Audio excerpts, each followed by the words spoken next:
The starship's alarms blared as Commander Jack Dalton fought to stabilize the controls. Lights flickered overhead, casting the cockpit in a sporadic glow of red. Outside, the planet XH-387 loomed larger, its gravitational pull strengthening. "Sigma, status report," Jack shouted over the cacophony. The ship's AI, Sigma, responded with a calm yet urgent tone. "Gravitational anomaly detected. Hull integrity at 60% and dropping. Recommend immediate evacuation." Jack gritted his teeth, hands tight on the joystick. "Not yet. Any landing zones?" "Scanning. Detected a plateau 3.2 kilometers northwest. High probability of successful landing. Set course. And Sigma, prepare the escape pod, just in case." The ship groaned under the strain as Jack diverted all remaining power to the engines. The surface of the planet rushed up to meet them, a tapestry of dark jungles and rocky terrain flashing beneath them. "Hold on." Jack maneuvered the ship towards the plateau. With a skilled touch and a bit of luck, he managed a rough landing that shook the ship violently, but kept it from breaking apart. Once the dust settled, Jack released a breath he didn't realize he was holding. "Sigma, damage report. Hull integrity at 35%. Life support functional. Communications array non-operational. We are effectively stranded, Commander." Jack unstrapped himself and grabbed his survival pack. "Then we better get moving. Any life signs nearby?" "Multiple biosignatures detected. Caution advised." Stepping out into the alien landscape, Jack surveyed his new environment. The air was thick and humid, filled with the sounds of unseen creatures. Just then, a rustling in the nearby brush drew his attention. Approaching cautiously, Jack spotted several figures. Aliens, distinctly non-human, with blue skin and lithe bodies, peeking out from behind the trees. They looked wary but desperate. "Hello!" Jack called out, raising his hands to show he was unarmed. "I'm not here to hurt you, I'm stranded too." One of the aliens, taller and seemingly older, stepped forward. "You speak our language?" His voice was rough, laced with suspicion. "Not exactly." Jack smiled slightly and tapped his earpiece, part of Sigma's translation function. "My AI is translating for me. My name is Jack Dalton, and I'm a human from Earth." "Why come to XH-387? This is a DeathWorld," another alien interjected, a female with cautious eyes. Jack shook his head. "Wasn't by choice. Got pulled in by your lovely planet's gravity. What about you? Why are you here?" "We are Orethia," the first alien introduced their group. "Refugees. Our ship was sabotaged. Crashed here months ago. We've been surviving. Barely." Jack's gaze softened. "Maybe we can help each other. I've got some supplies and a bit of know-how on tough planets like this one." "Why help us?" the female alien asked, stepping forward.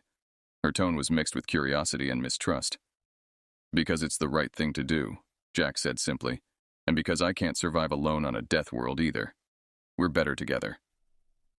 The aliens exchanged looks, a silent conversation passing between them. Finally, the leader nodded. "We accept your help, Jack of Earth.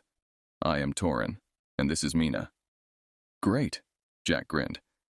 "Let's start by setting up a camp. We'll need shelter and water first. I'll show you how to make this world a little less deadly." As they walked back towards the ship to gather materials, Jack felt a new sense of purpose. He was no longer just a survivor. He was an ally, and on this dangerous planet, allies were worth more than gold.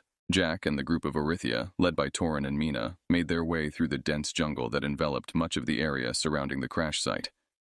The foliage was thick and full of life, buzzing with the sounds of creatures unseen. Jack kept his eyes peeled, constantly on alert for any of the planet's many dangers.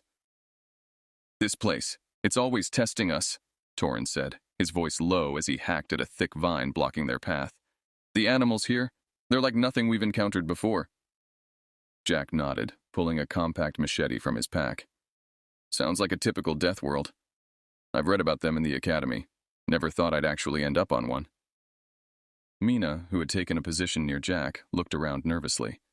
"There are creatures here that can sense movement from far away. We've lost many to them." Jack glanced at her, his expression solemn. "We'll need to set up a secure perimeter then.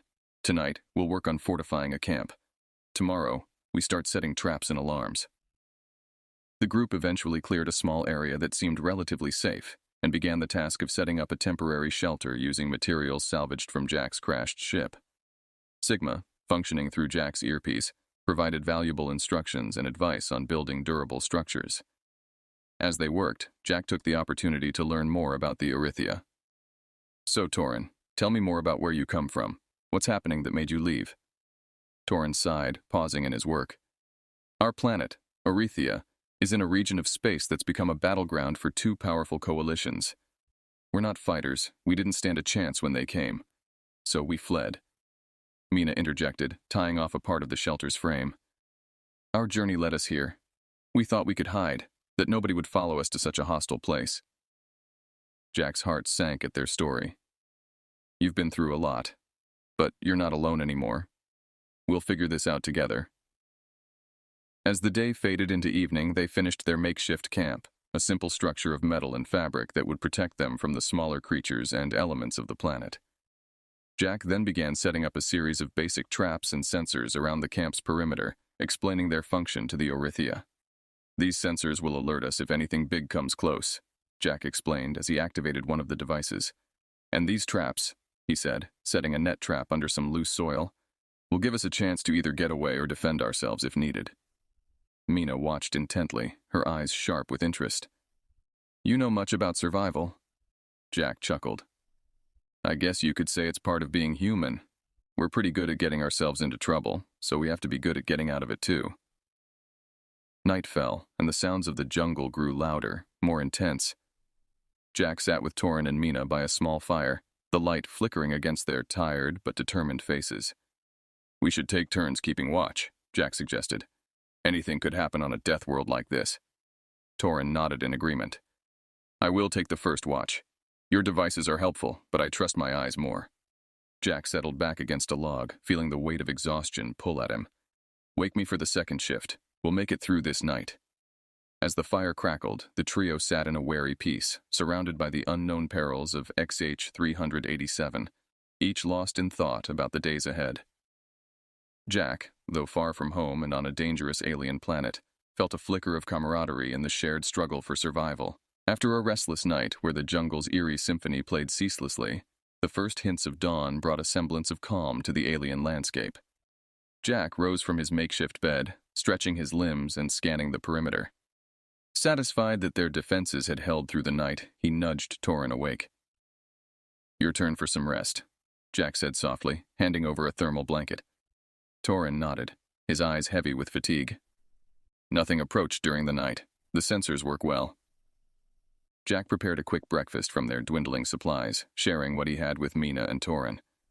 As they ate, Jack initiated a more in-depth discussion on their situation and future plans. We need a better understanding of each other's capabilities. It's essential if we're going to survive here together. Mina, who seemed more relaxed after a night without incident, agreed. You're right, Jack. Perhaps we can start by teaching you about our technology, what little we salvaged from our ship. Jack was intrigued. That would be helpful, and in return I can give you a crash course in some human survival techniques. Later that morning, Mina led Jack to a small pile of equipment they had managed to hide before their ship's final demise. She presented a device that looked like a thin, flexible tablet, but with functionalities far beyond what Jack's own technology could offer. This is a data slate, Mina explained, activating the device. It projected a holographic interface with symbols and diagrams unfamiliar to Jack. It contains information about the flora and fauna of this planet, at least what we've encountered so far. Jack examined the slate with keen interest. This could be a game changer. Can you show me how to use it? Mina spent the next hour teaching Jack the basics of the slate's interface, showing him how to access detailed entries on the dangerous predators they needed to avoid and the edible plants nearby. Jack was a quick learner, and soon he was navigating the device with ease. This is incredible, Mina. With this, we can make better plans for food and safety, Jack said, clearly impressed. The exchange of knowledge continued, with Jack demonstrating some simple but effective human traps and tools. He showed Mina and Torin how to create snares from vine ropes and how to purify water using heat from the sun. As they worked together, the barriers of uncertainty began to crumble, replaced by mutual respect and a burgeoning sense of team spirit. The afternoon was spent fortifying their camp with more robust defenses and a better signal system for alerts. By the evening, Jack felt a sense of accomplishment. We're getting there, he said, looking around their improved camp. Tomorrow, maybe we can try to salvage more from both our ships. There might be parts or tools we missed that could be useful. Torin nodded, looking at Jack with newfound respect. Your help has been invaluable, Jack. We are grateful. My people. We are not quick to trust, but you have proven yourself a friend. Jack smiled, feeling the warmth of acceptance. I'm glad to hear that, Torin. I know we can achieve a lot if we keep working together like this. As night descended once more over the hostile world, their shared laughter and the crackling of the campfire formed a small bubble of civilization and hope on the otherwise untamed and dangerous planet. The morning sun cast its gentle rays through the dense canopy of XH-387, and the camp was alive with a sense of purpose. Jack, Torin, and Mina gathered around the holographic map displayed by the data slate, planning their day. First things first, we need to make this camp more than just temporary, Jack announced, pointing to the digital layout they had created. We've managed so far, but if we're going to last longer, we need stronger structures and a reliable water source. Mina nodded in agreement. There's a stream about half a kilometer north from here. I've tested the water. It's clean, but could be filtered better. We also found some natural materials that could strengthen our shelters. Good, Jack replied. Torin, you and I will work on the water filtration system. Mina, can you handle fortifying the shelters with those materials? Torin and Mina both agreed, and they quickly divided the tasks. Jack and Torin headed towards the stream, carrying tools and materials salvaged from the ship and natural resources that Mina had identified as useful. As they worked, Jack taught Torin how to build a basic filtration system using charcoal, sand, and stones. Humans have used this method for centuries, Jack explained. It's simple, but effective. Torin watched intently, his hands mirroring Jack's movements. Your knowledge of survival is extensive, he remarked. It comes with the territory of exploring unknown planets. Jack chuckled. You pick up a thing or two. Meanwhile, Mina was reinforcing the shelters. She wove thick, fibrous plants into the existing structures, creating a tighter weave that would hold better against the planet's harsh elements. Using a technique from her world, she applied a resin-like substance to the joints, which hardened like cement. By midday, the camp was transformed. The shelters looked sturdier, and the water system was functioning effectively, filling a large container with clean water. Jack, Torin, and Mina gathered to review their work. This is excellent, Jack said, taking a long drink of water. Feels like we're actually settling in now. Yes, it does, Mina smiled, her earlier reservations seemingly washed away by their collective achievements. We owe you much, Jack. It's teamwork, Jack insisted. We're all in this together. As the day turned to evening, the trio sat down outside the newly fortified shelters, sharing a meal of edible plants and small game caught by Jack's traps. The conversation turned to stories of their respective worlds, their cultures, and the families they had left behind. Torin shared tales of Erythia's vast oceans and vibrant cities, now lost to conflict. Mina spoke of the traditions of her people, their art, and their music, which she promised to share more of if they could recover additional items from her ship. Jack listened intently, his heart heavy for the losses they had endured, but also filled with admiration for their spirit. Maybe one day when this is all over I can visit Erythia, he mused aloud. We would like that, Torin said, his voice carrying a hint of hope. And perhaps we can visit Earth, see the home of our friend who brought us so much hope in a time of despair. The night deepened around them, filled with the alien calls of XDH-387's nocturnal creatures. But within the circle of light cast by their fire, a sense of community and resilience burned brightly. Early the next morning, with the sky painted in shades of orange and pink, Jack prepared for a hunting expedition. The previous days of foraging and relying on their dwindling emergency rations had made it clear they needed a more reliable food source. Mina, Torin, today's focus is on setting up a sustainable food supply. We've got traps, but I want to take a closer look at what else this planet has to offer, Jack explained as they reviewed the data slate's entries on local wildlife. Mina pointed to an illustration of a creature resembling a large, feathered reptile. These are called yarluks. They're fast and have sharp senses, but provide a lot of meat if you can catch one. Jack nodded, loading his rifle and checking his pack. All right, let's try for one of those then. Sigma, keep scanning the area for any unknown threats. As they ventured deeper into the jungle, the dense foliage and unfamiliar sounds created an almost surreal atmosphere. Jack led the way, with Torin and Mina following closely, their eyes scanning for movement. After several hours of tracking, they came across a clearing where several yarlucks were grazing. The creatures hadn't noticed them yet, allowing Jack and his team to take up positions. Jack signaled to Mina and Torin to circle around for a better angle. "Remember, aim for the neck or head, quick and clean," Jack whispered through their comms. Torin nodded, taking aim with a crossbow he had fashioned from the wreckage. Mina, armed with a similar weapon, steadied her breathing and focused. Jack counted down, and on 0, they fired. The first yarluk fell instantly, a clean shot by Mina. Torin's shot hit another, wounding it, and it dashed into the brush. Jack quickly followed, his rifle at the ready. After a brief chase, he managed to bring it down. The hunt was successful, but the return to camp was somber. "It's never easy, taking life," Jack said quietly as they walked back with their haul. Mina and Torin agreed, the weight of survival heavy on their shoulders. Back at camp, they processed the yarluks with respect for the creatures that had given their lives. Jack showed Mina and Torin how to preserve some of the meat and prepare the rest for cooking. That evening, as they sat around the fire eating the fruits of their labor, the mood was reflective. "In my world, we have a saying before meals. For what we are about to receive, may we be truly thankful," Jack shared, looking at the cooked meat. "We have similar words," Mina added.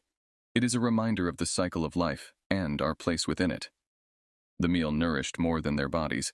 It strengthened their bond, uniting them in their shared struggle against the harsh realities of XH-387.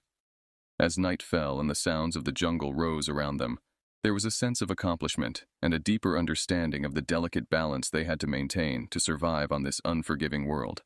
The following days on XH-387 brought a routine of maintenance, foraging, and continuous improvement of the camp's defenses. Jack, Mina, and Torin worked seamlessly as a team, adapting to the planet's relentless challenges. However, the alien world had yet another trial in store. One afternoon, as Jack was reinforcing the roof of their shelter, Sigma's voice crackled through his earpiece. "Commander, significant atmospheric disturbance approaching. Estimated time until impact, approximately 2 hours." Jack climbed down from the shelter, wiping sweat from his brow. "Looks like we're in for a storm. We need to secure everything, fast." Mina and Torin joined him, gathering tools and supplies. They tightened the shelter's structures and secured loose items that could turn into projectiles. Torin dug drainage channels around their camp to divert the expected heavy rains. As the sky darkened ominously, Jack briefed his team. "These storms can be brutal. Stay inside unless absolutely necessary. We'll ride it out together." The storm hit with ferocious intensity. Wind howled like the cries of a giant beast, and rain lashed down, turning the ground into mud.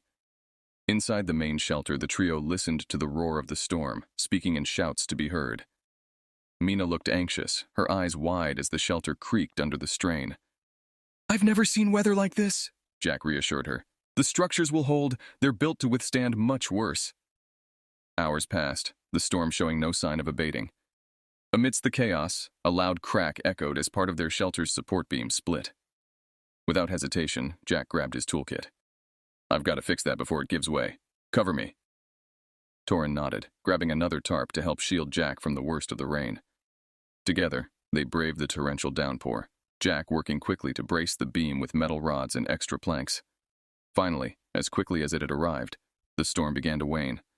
Exhausted but unbroken, they surveyed the aftermath. The camp was soggy and battered but still standing.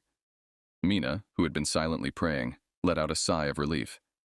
"We made it," she said, her voice filled with awe and gratitude. Jack checked the perimeter sensors and traps. They were still functional. "We did more than that. We survived our first DeathWorld storm." In the following days, they repaired and improved the camp with new ideas to withstand future storms.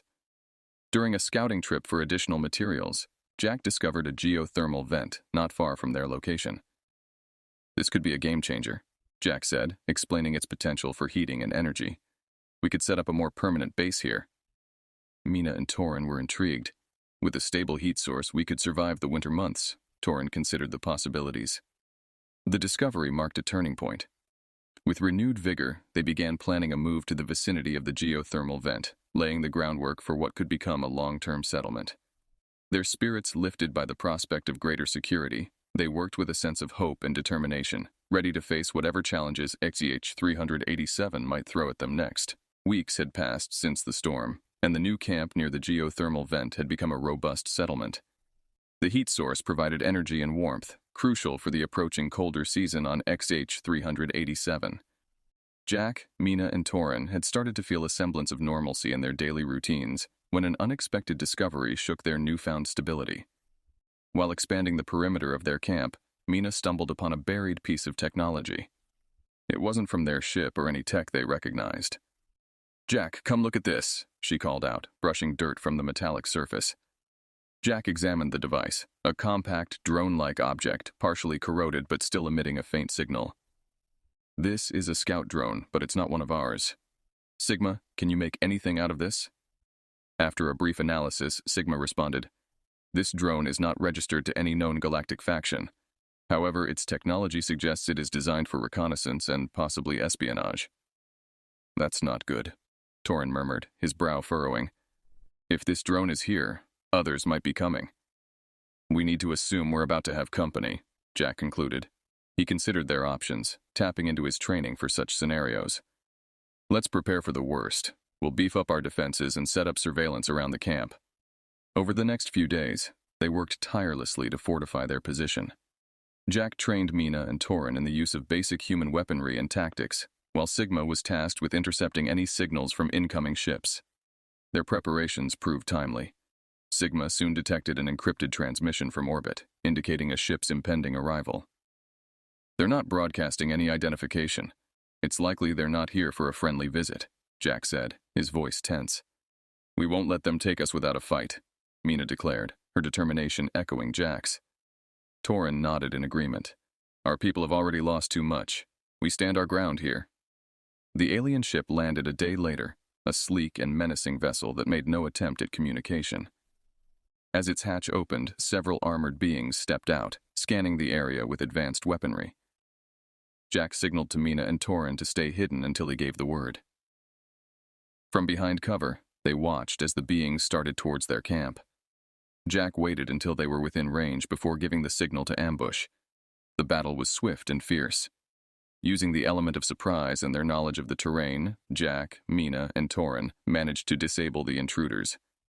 They took one captive for questioning, learning that these were mercenaries, hired to scout and claim the planet for a mysterious client interested in its resources. With the immediate threat neutralized, Jack proposed a bold plan.